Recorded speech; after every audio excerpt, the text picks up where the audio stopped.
امام جعفر صادق رحمت اللہ تعالی کے ایک شاگرد کے بارے میں ایک بزرگ کہتے ہیں کہ مجھے آپ کے شاگرد نے یہ بتایا کہ میں ایک مرتبہ امام جعفر صادق کی خدمت میں حاضر تھا، وہ شاگرد حاضر تھے اور ساتھ ہی حضرت موسیٰ کاظم بھی بیٹھے ہوئے تھے۔ حضرت موسیٰ کاظم یہ امام جعفر کے بیٹے، اور امام جعفر اپنے بیٹے کو نصیحت کر رہے تھے، اور وہ شاگرد کہتے ہیں کہ چند باتیں جو میں یاد رکھ سکا وہ یہ ہیں کہ امام جعفر صادق نے فرمایا، اے بیٹے میری نصیحت قبول کر لو اور میری بات کو یاد رکھنا، اگر تم انہیں یاد نہ رکھو گے تو زندگی بری ہو جائے گی، اگر انہیں یاد رکھو گے تو زندگی اچھی گزرے گی اور تمہاری موت بھی قابل رشک ہوگی۔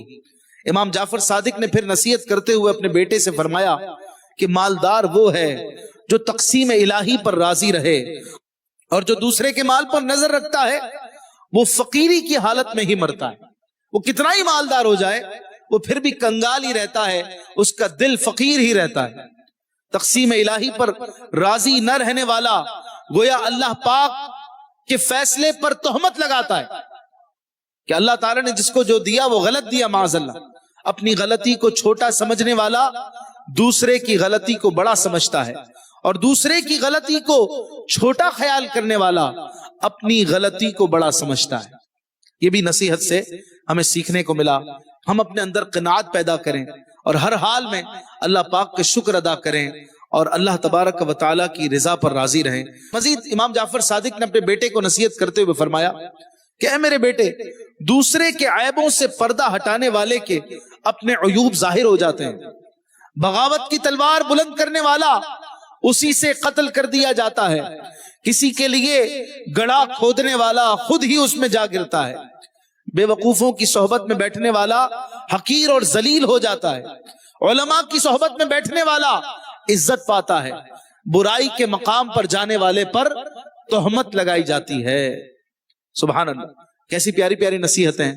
مزید تیسری نصیحت کرتے ہوئے آپ نے اپنے بیٹے سے ارشاد فرمایا، اے میرے بیٹے، لوگوں پر عیب لگانے سے بچنا، ورنہ لوگ کل تم پر بھی عیب لگائیں گے۔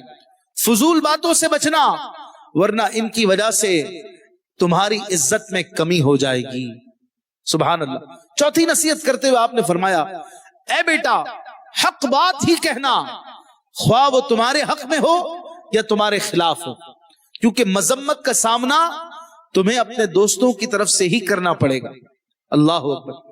یعنی شریعت کی بات کرنا، ہمیشہ حق بات کرنا، چاہے تمہارا نفس بھی اسے نہ چاہ رہا ہو لیکن پھر بھی حق بولنا۔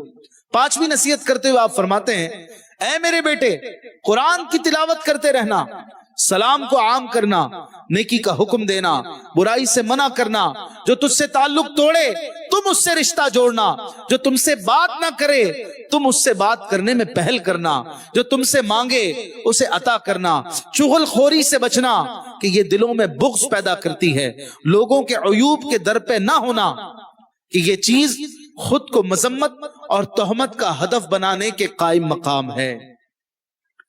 اللہ اکبر۔ امام جعفر صادق رحمت اللہ تعالی علیہ نے چھٹی نصیحت کرتے ہوئے اپنے بیٹے سے ارشاد فرمایا کہ بیٹا، اگر ملاقات کی تمنا ہو، کسی سے ملاقات کی تمنا ہو تو نیک لوگوں سے ملنا، نافرمانوں سے کبھی نہ ملنا۔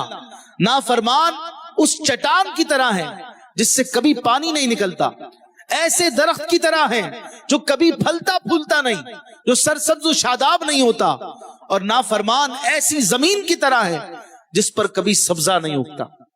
سبحان اللہ۔ یہ وہ 6 نصیحتیں ہیں جو آپ رحمت اللہ تعالی علیہ نے اپنے بیٹے سے فرمائیں، اور یہ وہ نصیحتیں ہیں کہ جن کا اثر آپ کے بیٹے کی شخصیت میں نظر آتا ہے۔ امام موسیٰ کاظم رحمت اللہ تعالی علیہ بھی کیا کمال کی شخصیت ہے۔ اللہ تعالیٰ آپ کو ان کے مزار کی زیارتیں کروائے۔